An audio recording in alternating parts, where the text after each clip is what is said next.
I think BRRRR, it's more just it's a fancy way to say a snowball effect.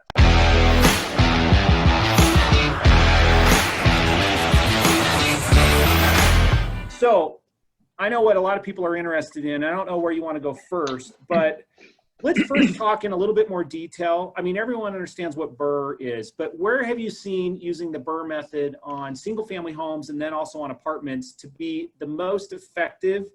And like, what are some pitfalls that you've had where it didn't maybe go the way you planned? Like, maybe talk a little bit about your strategy with the BRRRR and maybe some different methods that you've specifically used to achieve that, you know, final long-term rental. Yeah, well, it's I think BRRRR, it's more just it's a fancy way to say a snowball effect, because it's all just snowballing. It starts with one little house. Like back in the day, we were buying houses in Magna for $40,000, and houses in Kearns routinely, without even looking, were 50, 60, 70,000, and that's just what they were listed for, and not multiple offers. There's at any given time, there's a ton to pick from.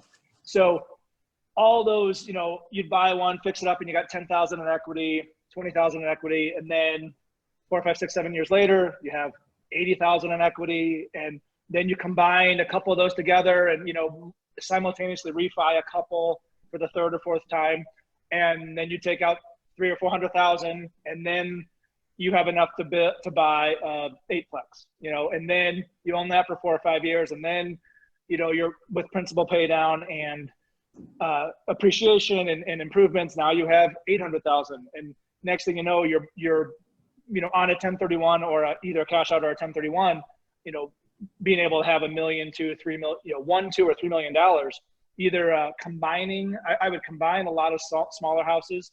You know, if each one had a couple 100,000 or 100,000 in equity, I'd combine 4 or 5 of them together and just orchestrate the sale as such where I could use all of those proceeds on one deal, and then there's $1 million down payment. So it's really, you know, this is a snowballing effect. So, you know, the time it didn't work out was when well, time heals all wounds, you know, or time fixes everything. So, I mean,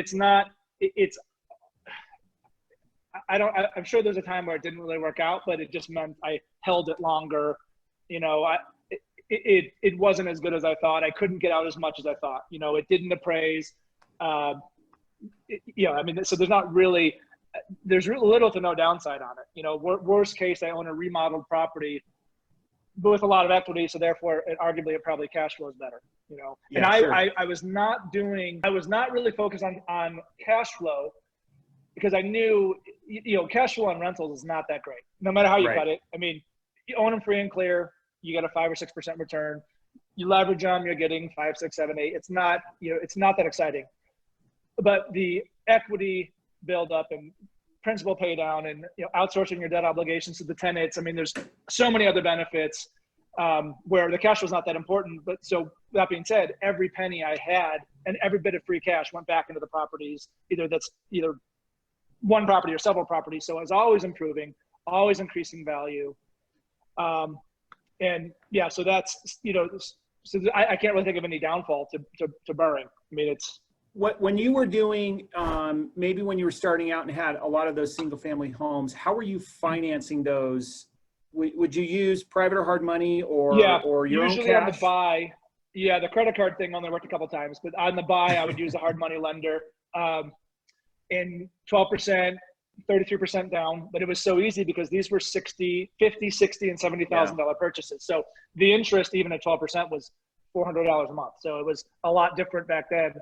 And, you know, I don't recall there being too long of a seasoning process. So I was able to refi pretty quickly. I mean, it was not 6 months. It was a couple months. So, and then what kind of banks, and this is kind of one question I wanted, Washington Mutual, and I'm sure it changed a little bit, right? Like you found your Countrywide. Countrywide, okay. A lot of the ones are no longer in business, but yeah, they were just 20% down. So I never was able, I would have gotten 100% financing if I could. I was never able to. I was always 80% LTVs. So I've never had anything that aggressive, but usually just worked with a broker and they just shopped it. And, you know, ALS, a bunch of like a lot of these banks just had initials, and, you know, they do not exist anymore. SLS and, you know. Yeah. But all through a broker. A little bit of community banks. But now I'm really a big fan of credit unions right now. Local credit Okay. unions are my favorite right now. So, but back then it was more just a conventional mortgage broker because they're all single families.